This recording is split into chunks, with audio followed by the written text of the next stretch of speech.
guys, Skyler the Seal here. Today we're going to talk about flinching while you're shooting a pistol and how it affects your accuracy. We're going to talk about what is a flinch and why it matters, and a drill to mitigate your flinching if you are doing it. So first off, what is a flinch? Well, it's when you're anticipating the recoil as you're shooting. And that ends up making your target look like this. If you're a righty and you're flinching, you're going to end up shooting low left. If you're lefty and you're shooting, you're going to end up shooting low right. Now I'm going to get behind the camera. I'm going to show you with the pistol on how exactly your sights line up if you're flinching. So, what's happening? Well, as you're shooting, your sights may be lined up and everything else, but your hand is tensing up as you're shooting. So when you pull that trigger and your hand tenses up, the whole gun is going to dip down and to the left if you're a righty. It'll be the opposite if you're a lefty. The old school way to fix this is to tell you to shoot more. But I have a drill for you today that you can actually shoot less with and dry fire and really learn how to get rid of that flinch. So this drill is really about learning your triggers so you're getting rid of the entire hand movement as you're shooting. What does that mean? So when you shoot, you want to just pull through and only pull your finger back, right? It's all about learning where the trigger is going to break there.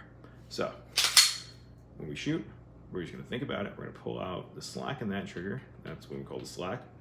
Before it hits the wall where it's going to break. And slowly be conscious about it. Just pulling your finger and click. Now, if you're shooting at the range, the gun's going to reset as you're doing so, right?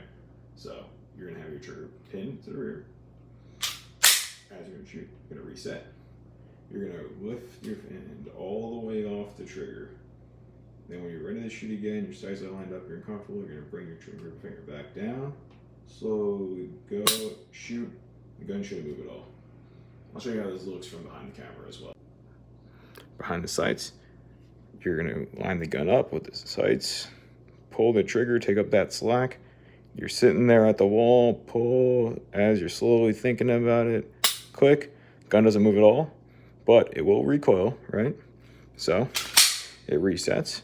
Afterwards, you take your hand all the way off the trigger, and then slowly, as you're ready for the next round, you think about it, and you slowly pull, go to the wall, wait, click again. Gun shouldn't move. Now what that's going to do is get you slowly used to just pulling the trigger and only moving your finger instead of moving your entire hand if you're bracing for the recoil. If you like content about learning how to be a better shooter on a budget, please be sure to like and subscribe, and leave any suggestions or questions you have in the comments below. Thanks!